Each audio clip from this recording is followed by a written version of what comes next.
We live in a fast-paced and hectic world where it's easy to feel overwhelmed, stressed, and out of control. How do you manage all the competing pressures without losing sense of yourself? How do you stay focused enough to not only plot a path, but follow it? Welcome to Recovery Road, a show that offers inspiration, insight, and intelligence, as well as success stories from many walks of life that can show you how you can control your own destiny. Our knowledgeable and entertaining hosts and their guests give practical advice that you can use every day on your road to recovery. Now, here are your hosts, Leaha Mattinson and Greg Bird. Hi, everyone, and welcome to today's show. I'm host Leaha Mattinson, joined as usual by my wonderful co-host, Greg Bird. Greg, how are you today? Amazing, actually, Leaha. And I tell you, even more excited that we've got an excellent guest here today. I tell you, since I met the guy, Mr. Chris Grimes from the Good Listening To podcast, Your Life and Times with Me or You. Chris Grimes. Chris, welcome to the show. You're very wonderful to have me here, and lovely to meet you, Greg, and Leaha too. Well, I tell you, we've been talking a lot about synchronicities lately, and I tell you, you've got one thing that has literally brightened my day ever since we met. And you have a hashtag that I now follow called hashtag LOL virus, spread a little happiness and laughter is infectious. And I got to say, how funny, because we do our show, we start with a meme of the day. So to dedicate our show today, we got memes right from your hashtag. So are you ready for these ones, you guys? We're ready. Yes. And just to be clear, it's a Facebook group, which in the UK is called hashtag LOLvirus, spread a little happiness. I know it's global, but I'm so happy, Greg, that you're here in it. Thank you. Oh, love it, love it. And I like that it's the LOL, because I'm literally laughing out loud when I read these ones. So just my type of humor. Leaha, this is one for the grandkids. You ready for this? Ready. All right. So alligators can live up to 100 years, which is why there's an increased chance that they will see you later. That's good. I'm laughing to myself. In a wild crocodile. I love that. In a while. Right. Here's another one. I'd like to take you out for coffee this week. And then there's like another little bubble. You spelled wine wrong. Oh. That was a good one. Yeah. Right. I tell you, phone in sick day. So it's got a picture of a little phone. It says, use predictive text. What is your excuse? I can't come to work today because I blank, and let the predictive index actually fill it in. Hilarious. You got to try it. This is a good one. Topic word of the day. I actually learned a new word. So from the 17th century, there's a word called spuddle. It's a useful verb that means to work feebly and ineffectively because your mind is elsewhere or you haven't quite woken up yet. To be extremely busy whilst achieving absolutely nothing. Spuddle. I tell you, Chris, you have changed my world. Thank you for these memes. Keep the laughter and infectious laughter going across the universe. We need more Chris Grimes in this world. So, Johan's got a gem when he found you on UK Health Radio, Chris. And by the way, that got going as the early part of the pandemic, and it has Stan Laurel, who's my all-time comic hero, as a sort of LOL mascot. So it's Stan Laurel. You'll see what I'm doing there. But hashtag LOLvirus is the Facebook group. Hurrah! Thank you. Hurrah. So everyone who's looking for an uplifting place to be on Facebook, those are few and far between. Check out Chris's group there. I'm going to give a little bit more formal introduction to you, Chris. Chris, you're an actor, broadcaster, motivational comedian, and coach. You help business leaders and teams to tell a clearer, more compelling, and purposeful story. You're a personal impact coach, a speaker, a storyteller, a comedian, podcaster after my own heart, radio show host, and broadcaster of LinkedIn and Facebook Lives. So, Chris, again, welcome to our stage. We're so glad to have you here to talk about all these wonderful things that you do to help people recover. Yes, and indeed, this is reciprocal. Thank you so much, Leaha, because Leaha was a guest in my own UK Health Radio show, The Good Listening To Show, which is my version of that on UK Health Radio, about 2 weeks ago. And in fact, it's gone live just this week. So this is a wonderful opportunity to come back to Recovery Road. Thank you. Beautiful.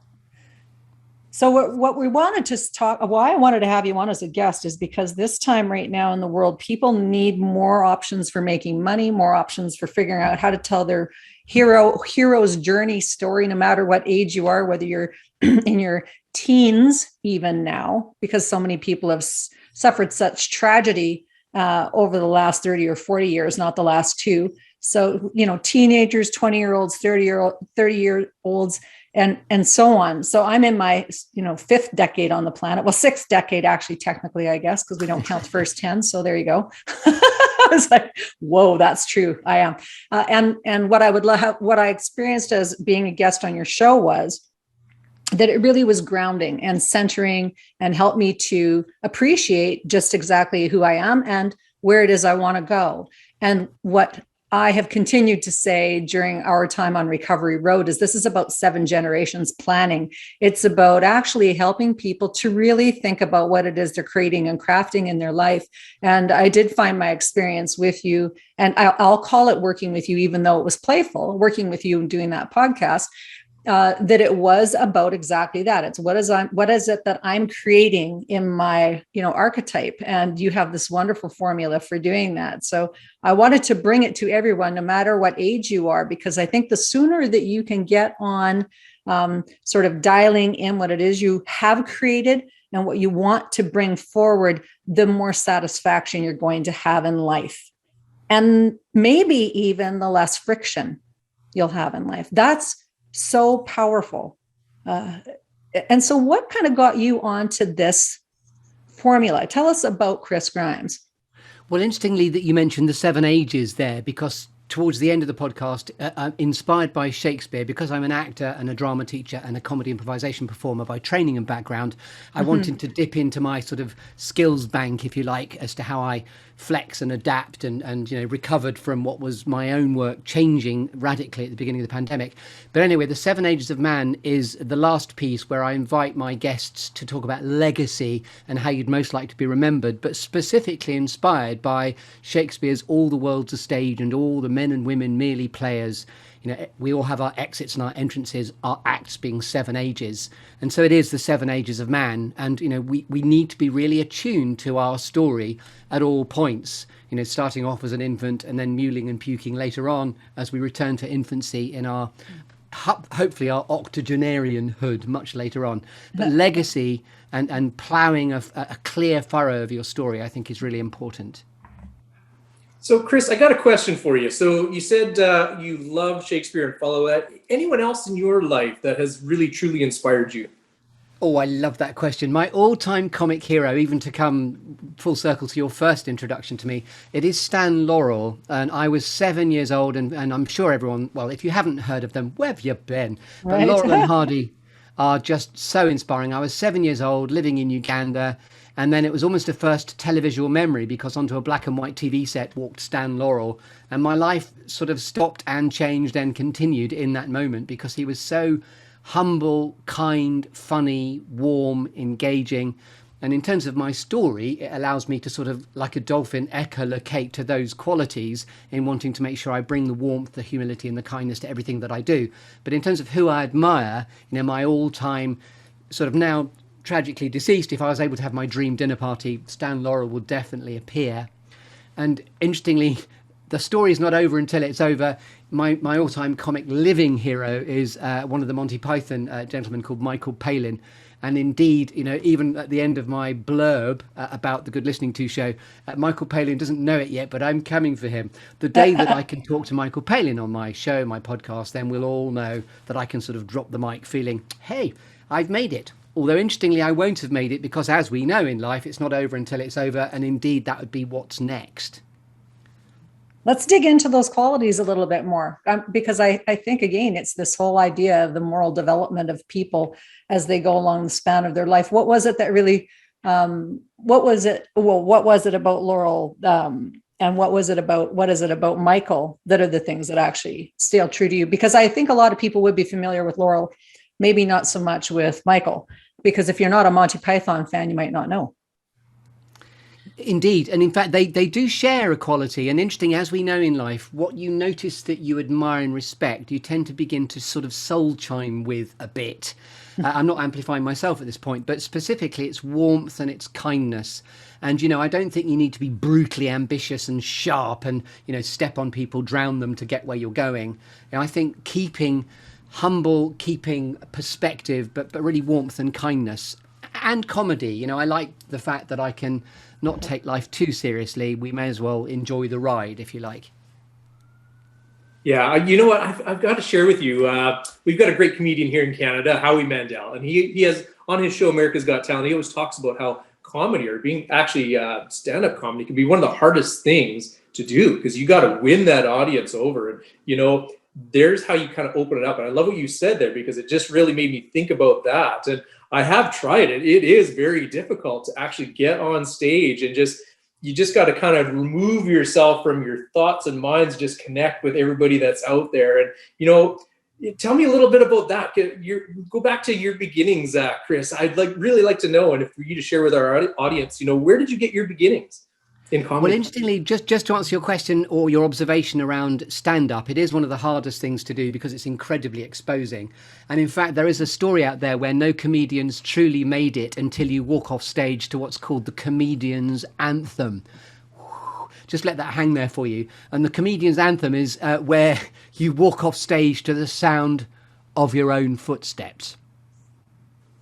So the audience have moved to beyond ambivalence. They can't even be bothered to keep breathing. They're just looking at you as you walk off stage. So I haven't been to that dark place, although interestingly, I'm once removed from stand-up in that I do it collaboratively. I do comedy improvisation, which is where you do it with 2 other or 3 other fellow actors and a musician, and together you create the building blocks of creativity, which is to walk onto an empty stage where you don't know what's about to happen, but you use the mindset of yes and, yes and, yes and, yes and to do building blocks of creativity as you craft scenarios, scenes and stories together. So it is wonderfully liberating and wonderfully risky. And it makes me think of I suppose, an analogy of just swimming away from the edge of the reef where it gets a bit colder. But as we know in life, the 3 concentric circles of comfort, risk, panic. We like being comfortable. Why wouldn't we? It's comfortable. But you can get a bit too warm or too cozy or even metaphorically or literally fat if you get too comfortable. So we're always going to we're going to get more out of life if we risk a bit. That's a different answer to the one you wanted, and I hope that wasn't a politician's answer. No, I like that. And Leah, I know you were just kind of smiling there, so I know you're going to build upon that. So talk about taking 3 creative minds here. Let's have some building blocks to, again, share more with our audience. Leah. Yeah, what's striking me about your process is that it's the same thing as a managerial process, so you're always figuring out what is it that I'm doing in my decision making, trying it out, and then, assessing whether it's a, pass or a fail, and then just shedding off and, re-deciding what to do next. That's part of kind of the managerial process of life. You make it this fun way of doing it by just even the words that you use, comfort, risk, pain. And I know people will say they avoid pain. They try to avoid pain. People try to avoid pain. Maybe that's you saying you don't want to do something so high risk that it would make you actually have that response from the audience where they don't actually do anything. Maybe that's why you kind of sit in that safe zone, but one day you might not. One day you might just step in there. You never know, because you never know when the impulse of that creative energy is going to strike. And being open and attuned to that also means that you've created your own safeness within yourself, which I think again goes to back what it is that you teach people to do, which is to honor the story that they've already got. And be present to it, because the whole elixir of everything is the currency of being able to be truly present. And I spoke to a lovely actor on my podcast yesterday who talked about when things are slightly panicked, you've got to remember to just breathe, listen, watch, and you can reset, because we don't know all the answers to all the questions all the time, and any leader who tells you that they do know all the questions, all the answers, is actually wrong. I think what you need to be able to do is to be able to be present, and that's why my favorite mantra, which at the moment, and it may change, is my even my sort of legend above my head on my LinkedIn profile is, it's all about the relationship, stupid. So even coming full circle to your question, Greg, it's it's the relationship to the audience, and that audience can be in a stand-up crowd or in a corporate arena or with colleagues that you're working alongside on a day-to-day basis. I love that you just said that. And there's a quote that I share with my friends, my family, everybody that I work with, advisors, as I coach them and tell them. And it's, people don't care how much you know until they know how much you care. So let that sink in, because again, it comes back to that. As a young man, I thought I had to know it all to be able to be worthy and share, add value, really, really be intelligent. But honestly, it's an emotional thing. And that's where I love chatting with you the first time. I love chatting with you here again live on our show, is that, you know what, just let go and be present, be in the moment. That really ties into my belief system, Chris. And by the way, there is that lovely, it's a slightly facetious quote for young people, which is, you know, when I'm a parent of a 22-year-old and a 14-year-old, my son's called Stan, by the way, for obvious reasons. I tried to call my daughter Lily Stan, but my wife wasn't having that. But the joke is, you know, you need to leave home now whilst you know everything when you're at that age. But of course, as we know, we keep on learning, and you know, to this day, you know, my father is in his 80s, and he's recently said, inside every old person is a young person wondering what the flip happened. And as we know, life, a quote I like is, life is a wicked mess, we're all just winging it, nobody's ever really nailed it. Yeah, I love that too. You know, this, it all comes down to relationships, stupid. And I think it comes down to our relationships with ourselves first. And so there's the tendency to always look at our relationships external. You know, how am I getting along with my partner? How am I getting along with my children? How am I getting along with my business associates? But the crux of the matter really is, again, our relationship with ourselves. And then that, like, to your point at the beginning of the interview, am I being kind? Am I being humble? Am I being warm? Is that the way that I actually roll out of the bed each day? And it's I want people to really think about that, because it sounds easy when you say it fast, but when you become conscious of the actions or inactions that you're taking each day that are not in alignment with your purpose, that takes you away from that internal certainty, the internal knowing of who you are, which is, again, why I really liked your process, Chris. Because it does get down to the nut of people going, how do I show up every day? And is this how I want to be? Can you just talk a little bit about why it's so important, or what is so powerful about people being able to tell a good story?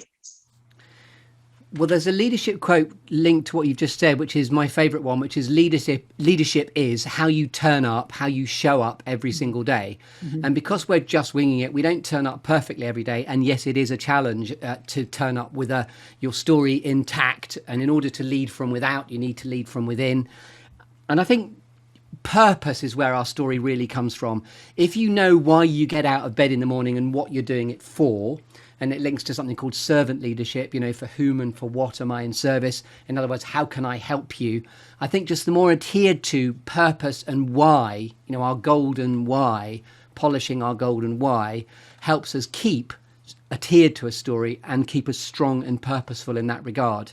As we swim away from the reef each day on the adventure of life and trying to unwrap the gifts that it's throwing at you, even though some of those gifts can sometimes be incredibly challenging and indeed really acutely challenge your adversity as well, or your ability to adapt to adversity. I love that you use the word purpose, because I've just recently learned purpose and really links to positive. And I think it truly is something to maintain that positive attitude. So when a person rolls out of bed in the morning, you can have whatever attitude you choose, but I always choose that positive. And it's a neat core value to just really put out there. And, you know, Leah, we've talked about this time and time again with some of the different guests on our show. And, you know, as we're planning these shows and, you know, who we're going to talk to next, positive attitude and purpose. I love how you use that word, Chris. There's something so synchronistic about it. And even in darker times, you know, when people are recovering from darker parts of life, even, you know, one of the, you know, very small incremental ways to begin to solve depression, if that's what you're suffering with at the time, it's about just getting up each day and just trying to contribute, can sometimes pull you away from the quagmire. And there's a quote I've struck on during the pandemic, which I really, really relate to. And it's about the action towards in terms of your purpose. And the quote is, and it's one of those ones that needs to float there, but the difference between what you want in life and what you get is what you do. So again, it's this idea of the action towards that's going to make the change, even if actually acting feels painful, but actually getting up each day and just contributing, just taking part. And, you know, we've all been there in sort of highs, lows, highs. There was a particular day in the last few months when I felt really quite down. I felt like a sort of majestic swallow that had flown into a plate glass window and sort of flopped on the floor. I got up and contributed, and all it took was my son just to come bounding up the stairs and give me a hug and say, "Love you, Dad," and then off he went. But that was enough, that pocket. If I hadn't got up, I wouldn't have crossed him in the corridor, and he wouldn't have just given me that sort of unquestioning, in that moment, unbounded love. And that was enough to think, it's okay, I've got this, it's okay. It's about perspective, I suppose. And to quip Monty Python just a tiny bit, to entice Michael to come on your show, what kind of swallow was it? How fast was it flying? The weight of a swallow. Yes, I remember that sketch very well. No, it was actually a swallow of disappointment, because I was promised something and I could almost see it, like a sort of a holy grail off in the grass, but it sort of vaporized because the client changed their mind. It was like, oh, they had no idea how much I was looking forward to it, and how much I was sort of at the time investing in, this is an opportunity that will help me and it'll help them. Yeah. Let's pop in on depression for a moment, now that we've had our high-flying moment with Monty and the swallows. I do want to take a moment on depression, because I think it's a little bit, I would invite people to go to masteryourlife.ca. I know it seems like a shameless pitch, but one of the things with dealing with neurological illness is that it actually affects everything. And so that can be for a number of reasons that people are struggling with their brain health. And we have other solutions over there that are not just get up and keep on going. So, because that doesn't sometimes work, and then people fail and feel worse about it.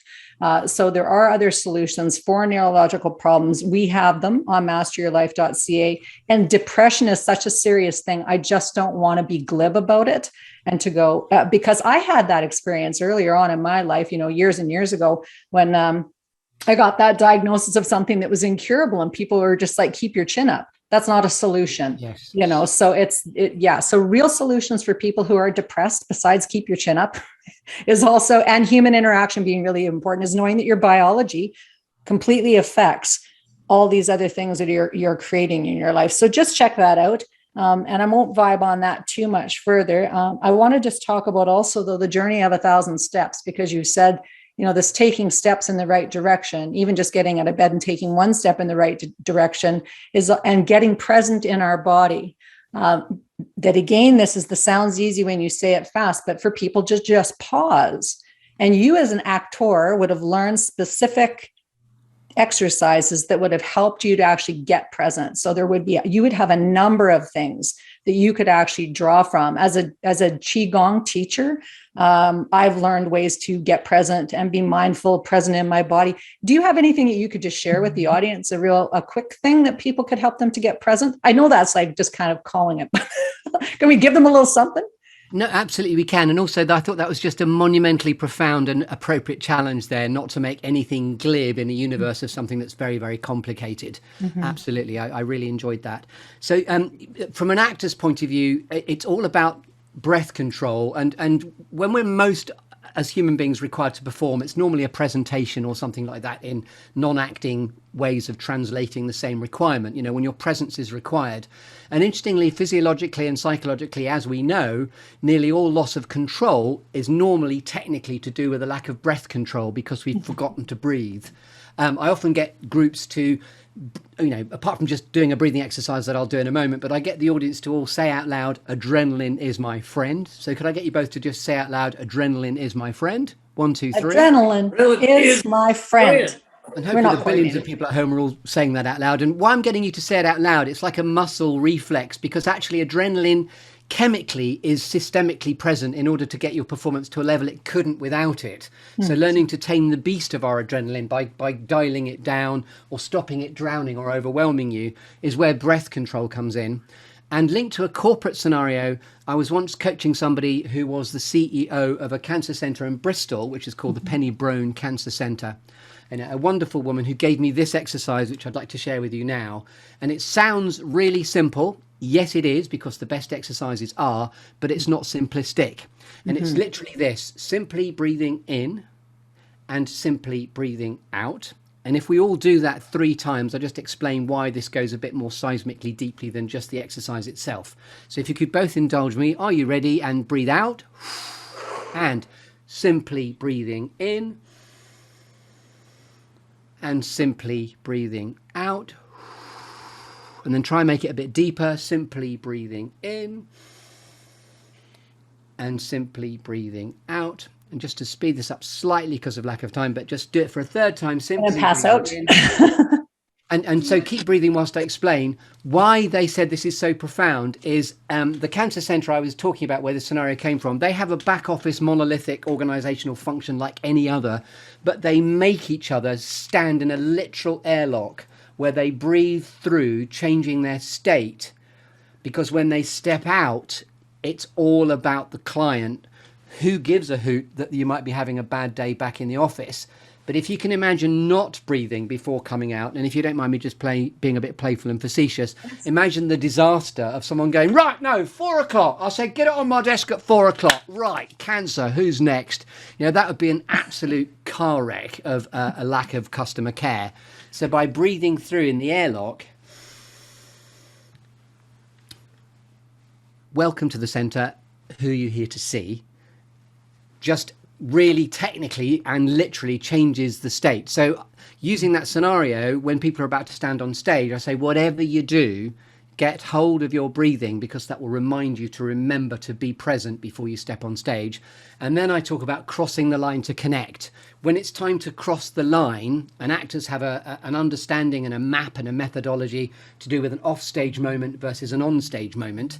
It's this idea of you being in control, because that's what this is all about, of when to cross the line, and make sure you do it on a full lung.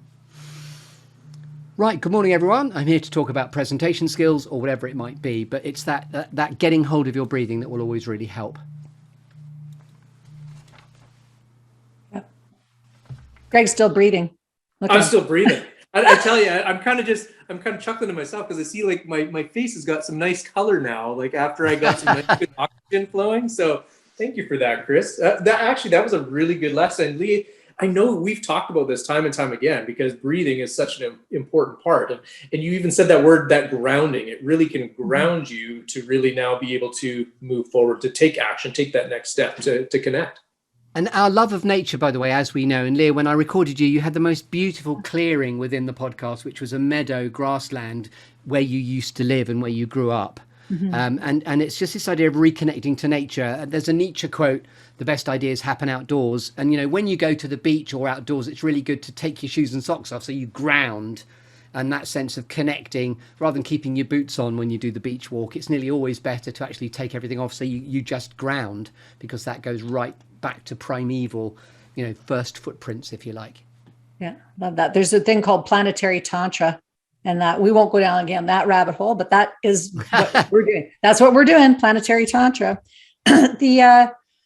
Just to shift gears a tiny bit on this, on the skill of learning to love yourself so that you can actually be a better business leader. I think that when you're talking about this breathing exercise, that it isn't just about that forward facing person that you're meeting. It's actually about meeting yourself in the breath. Yes. And when you meet yourself in the breath, then you tap into that Laurel energy or the Michael energy or whatever the energy is that you are wanting to create. So again, take the time seriously just to give yourselves, listening audience, that, and it doesn't matter what age you are. I love that this show has such a wide, diverse, demographic of people that listen to it, and also invite other people to join in that breath work with you. Because to your point, Chris, is that when they did it as a group, it changes things as well. I know in my Qigong practice and my singing career, and because I sang for quite some time as well, is that you don't even realize how powerful it is until you're not doing it. And then it's like, holy moly, we need to get back on track. But it's such an easy thing, and it's free. All this stuff is free. So, by the way, so profoundly, that you've just nailed the nature and joy of ensemble. And that's why acting is so joyful in a comedy improvisational lens, or even when I bring people into my podcast Clearing, it's the idea of this is a conversation, it's an ensemble piece, like being on a gallery with you two. This feels like an ensemble of three, which is just really wonderful to be able to be present to.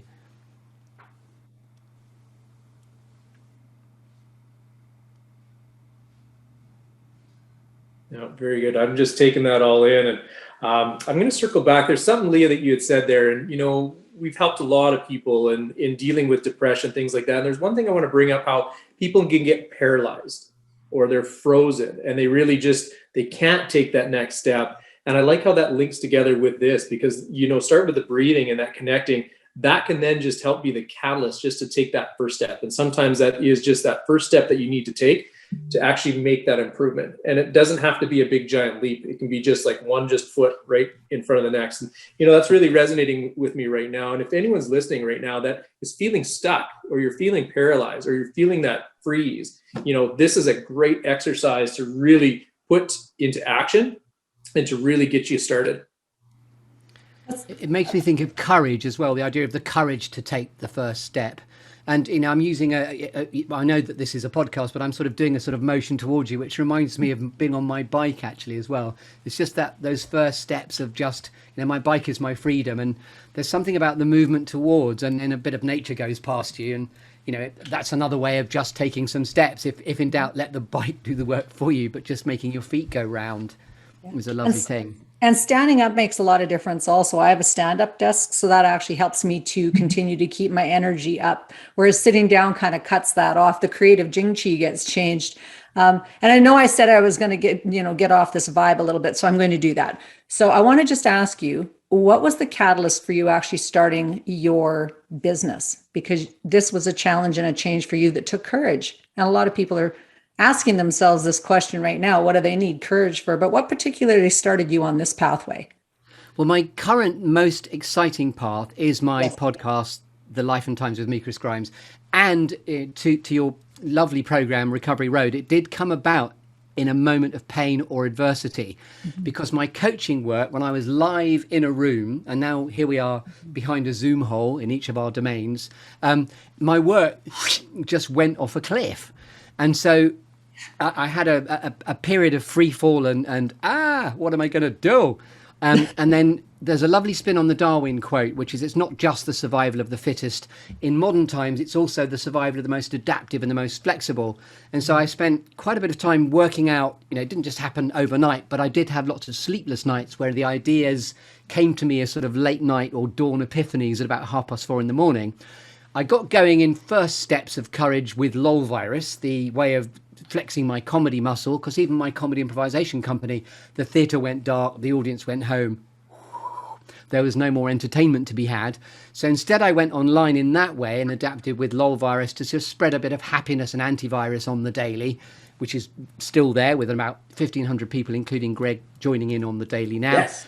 But because I've always thought of coaching as being, and a bit of a comic lens, I always thought coaching is all about giving you a damn good listening to, if I'm coaching or helping you. And so the good listening to started off as being called What You Need is a Damn Good Listening To, which appealed to my sense of humour. And then it's evolved and changed over time, but it had at its core an energetic space that I think about for my comedy improvisation, literally an empty space brimming and charged with potential, which is what a comedy improvisation theatre round is like. And a very old theatre book way back in my story, Peter Brook's The Empty Space. It's this idea of an empty circle in the round, brimming and charged with potential. So I thought of somewhere called The Clearing, which is now where my entire podcast energetically takes place. I asked my audience, you know, where is your clearing? Literally or metaphorically, where do you go to get clutter-free, inspirational and able to think? And Leah's, yours was truly delicious because she described a really deep meadow. If you'll allow me, I'd love to share with you some literature later on, which is the first page of a book by Laurie Lee called Cider with Rosie, which is all about being abandoned in a field when someone's too small for the big grass they're thrown into. But energetically, The Clearing was born, and then I just threw lots of stories into The Clearing. And so the structure now is I've got a clearing, then I've got a tree in your clearing, which is linked to Waiting for Godot, which is a Samuel Beckett play where I turn up existentially with a bit of a tree, where I shake your tree to see which apples fall out. And then this delicious storytelling exercise is crunching on the apples. It's called 5, 4, 3, 2, 1. Do you mind that I'm telling you the whole structure here? No, go for it. And so it's where you've had 5 minutes to have thought about 4 things that have shaped you, 3 things that inspire you, two things that never fail to grab your attention, and borrowed from the film Up, which I also really enjoyed. Oh, squirrels, what's never going to fail to distract your attention. And then a quirky or unusual fact about you we couldn't possibly know until you tell us. And notice the deliberate invitation and invocation to go deep with the invitation to answer those questions. And then we stay in the clearing. We talk about alchemy and gold, which I know you resonate really well with as well, Leah and Greg. And then we give you a cake by a cheeky bit of Shakespeare. And the cake is where you put a cherry on the cake, which is about your legacy inspired by Shakespeare's All the World's a Stage. And so it's all come about. If it wasn't for the pandemic, I know that I wouldn't have even had the idea, and yet I think it's probably the best idea I've ever had, and yet it came from a place of scarcity, of pain actually, and about adversity, because I really was panicking about how I could pay my bills. And I'm still working out how to monetize it, and I'm now on the path of that, but it's been a really, really, really creative and enjoyable process as I've gone through it, and it's now pulling me towards my future. And pulling me towards my future is what my company Second Curve is all about, which is how I do my training and coaching work. And of itself, we're all on a curve or trajectory. Your curve begins to wane, but what do you do to attach to your second curve, of which in my story, my podcast is very definitely my newest and second curve that's going to pull me towards my future. I love that, Chris. And I love how you just really frame that for everybody. So from that pain point, that struggle, came some of your best growth. And to Leah's point, that was a great catalyst. I got to share one more fun one here. And again, I got to reference your hashtag LOL virus. And this is a fun one. And Leah, you got to play this little game with me here, because Chris's response to this was hilarious. So just to describe to the audience that is listening, just imagine a crossword puzzle. All the mix of letters. It's just looks like a total scramble. And you got to find words within this word scramble. So I've got this, and Leah, if you have to play along, this is fun. So the first three words you see are your reality. And I love what Chris put. It's like, and then and then is the first three words that he saw. It was a sort of hilarious response. How many people can relate to that? So I'm going to play along, just literally live here. I'm going to see if I can unscramble a word. That's quite an old meme, I think, isn't it? That was there quite a few months ago, I think. I love this one. Yeah. So, okay, here's the first one. I see love. That's the first word that popped out to me. I see alignment on the far left. And then the next word I'm looking, I see family. Those are my three words. So love. So much better than family. Just different. Don't judge it, Chris. Don't judge it. Just different. Okay, Leah, are you ready? Can you see this? I can't see it. What does it mean? Blah, blah, blah, blah, blah, blah, too. I do. I see the first three words. First three words. That's mine. Anyway, I just, you know what, Chris? I love the quick humor, the witty humor that you bring to the table. And again, I just got to say, the world needs more of Chris Grimes. And I just love these little things that keep popping up. They're so playful, they're fun. And it's just like, you know what? Don't take life so seriously. Like, it throws curveballs every single day. And it's the challenge of every day that helps us grow, helps us develop, helps us evolve. You said that whole quote there. I love that, Chris. And indeed, that reminds me of a really lovely chap I work with in Scotland, a company called Fresh Air Leadership, where we go walking, talking, breathing, reflecting outdoors. And I've become their sort of lead Sherpa with a flip chart. But he talks about, I haven't literally got a flip chart, it's the idea of I carry your metaphorical baggage when we go on these big walks in the countryside. But he talks about when life throws you a curveball, you should just regard it as being plot twist, because it's just the next chapter. It's what's next. I know I'm pushing on an open door. You do this all the time, I know. But plot twist is just a really good way to interpret something that curveballs you and might feel that's flomped you in the face. But being adaptive and being flexible will pull you through if you stay present. I say lost the plot a lot. So plot twist, I say, I lost the plot, or somebody lost the plot. So I love that. Let me ask this question, because this might be some solace to some people. Are panic and adrenaline the same feeling? Oh, no, they are related. And indeed, they borrow from the same chemical source, I believe. that's why adrenaline is your friend. We can overwhelm ourselves in our adrenaline, and we've all been there. When we all have, everybody's had this. I talked about the comedian's anthem about walking off stage to your own footsteps. Because we're human, we've all experienced an out-of-body experience at some point in our lives when you step outside of your own body thinking, who is that complete turnip that's falling apart in front of that audience? It's me. And then you get back behind your eye sockets as you try and breathe back into your reality. So we've all been there. So I think panic and adrenaline are there to be galvanized and utilized, but obviously they have a different currency and a different feeling. Right. Galvanized and utilized. So for anyone who's listening, we've got about 7 minutes left. I just want to encourage you to write down, because I think this is, again, a neurological practice of going, and I know you don't carry a flip chart, but I encourage people to write some things down because it helps to get things stuck a little bit, right? So the lead Sherpa without a flip chart, I'm going to be the coach with the flip chart, is just to write down, where have you felt moments of panic in the last 24 hours? And where have you felt adrenaline in the last 24 hours? And are they real things or are they false things? So are you getting your adrenaline hit through gaming, for example, or playing Candy Crush or whatever it is that people do?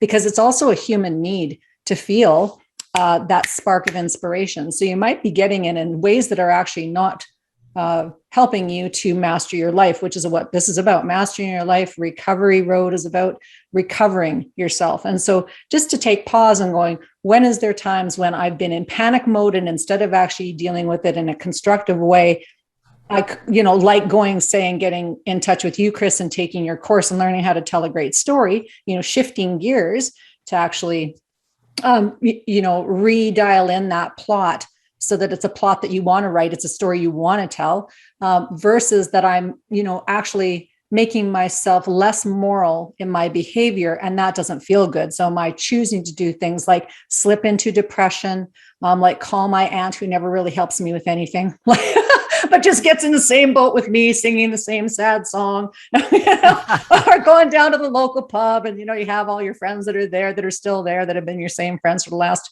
10, 15 years, or even, whatever it is.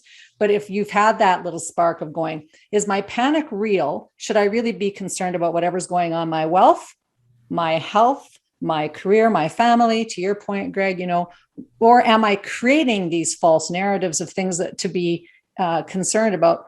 Or on the flip side, am I completely ignoring what really needs to be handled in my life? And then what are the tools, resources, equipment that I need in order to be able to take hold of that? So one is breathing, one is getting centered and grounded, one is going out for a walk. You guys have been given an enormous amount of equipment here, to be able to equip yourselves to actually take a next step. So Chris, can you actually talk about, in the last few minutes, your program? What is it that you do for people? What happens if I get a hold of Chris, and what can we do if we work together? Well, I have a program which is called the Level Up Your Impact program. So personal impact is about the choices that we make moment to moment, interaction to interaction. So it's quite a broad canon of communication skills, which is called Level Up Impact. You might want to work out how to have more impact with the relationships around you and how you're calibrating in terms of your leadership capability. So it could be level up executive presence. It could be level up resilience. It could be level up influencing. These are sort of topics that represent a bit of a broad canon. And storytelling and purpose are what I really, really enjoy, because that's almost encouraging people to do a bit of, borrow from the actor's canon, a bit of restoration. I call it mojo restoration, when you get people to reconnect to their story and work out, what is their gold, what's their differentiating factor. I was just on the phone this morning getting a new chap to want to sign up to having some coaching in that regard because he feels he's lost his way slightly. So I'll try and use a notion of, it's called the golden thread. Even in the darkness, there is a golden thread somewhere that you can find that will help you thread back towards your narrative and your own hero's journey. And I don't mean that in a glib way or a flip way, because it could be very dark for quite some time. Mm-hmm. But then, borrowing from existential quotes, and this too shall pass, and even a Marcus Aurelius quote, which I've loved during the pandemic, if I can share that with you. Mm-hmm. It's never let the future disturb you, because you will greet it, if you have to, with the same weapons of reason which today arm you against your present. So it's using stories, a lot of stoicism, and a lot of experience of, I suppose, 21 years of multi-organizational experience to help people get the best from relationships around you, So in a nutshell, I think although I'm giving you a long answer, I like to help people to communicate better by examining the choices that they are currently making and what new or different choices could they make to get more of what they want. Brilliant. That was gold right there. And speaking of gold, what we've also built into our show is the song of the day. And there's something to be said of music having a whole language of itself, whether it's in the melody, in the lyrics.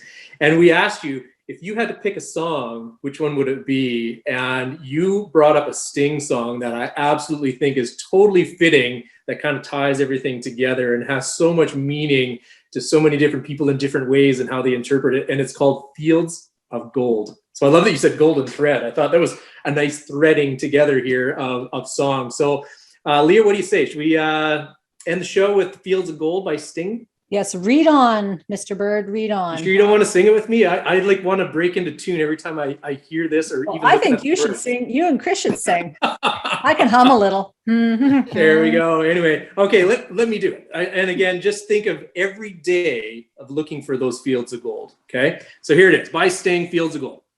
You'll remember me when the west wind moves upon the fields of barley. You'll forget the sun and his jealous sky as we walk in fields of gold. So she took her love for to gaze a while upon the fields of barley. In his arms she fell as her hair came down among the fields of gold. Will you stay with me? Will you be my love upon the fields of barley? We'll forget the sun in his jealous sky as we lie in fields of gold. See the west wind move like a lover so upon the fields of barley. Feel her body rise when you kiss her mouth among the fields of gold. I never made promises lightly, and there have been some that I have broken, but I swear in the days still left, we'll walk in fields of gold. Many years have passed since those summer days among the fields of barley. See the children run as the sun goes down among the fields of gold. And you'll remember me when the west wind moves upon the fields of barley. And you can tell the sun in his jealous sky when we walked in fields of gold. So everybody, Leah, if you want to end the show with your best of Love Yourself. Thank you, Chris Grimes, for being a wonderful guest. You're very welcome. And if I can just say as well, that Sting's version of that is so beautiful. It just makes my soul chime. And 𝑸𝒖𝒂𝒃𝒍𝒆 𝑸𝒖𝒂𝒃𝒍𝒆 has done a beautiful version of it as well. And yeah, thank you so much for reading that. I loved it. If you have time for a postscript later on, I'd love to dedicate the Cider with Rosie text to you, Leah, because of your meadow, but we can do that another time. That sounds beautiful. And maybe we can even put it in the show notes as well. So thank you everyone for joining us for this episode. Please make sure to look up Chris Grimes and his wonderful work. You can find us as always on Recovery Road at masteryourlife.ca. Love yourselves, love each other, mind your minds. That's all for us. Bye for now. Hi guys. Thanks, Chris. Thank you very much, both of you. Thank you for being a part of our program today. Master Your Life is a presentation of Leah Mattinson Enterprises, Inc. Join us next time on Master Your Life, helping you to discover the very best of you.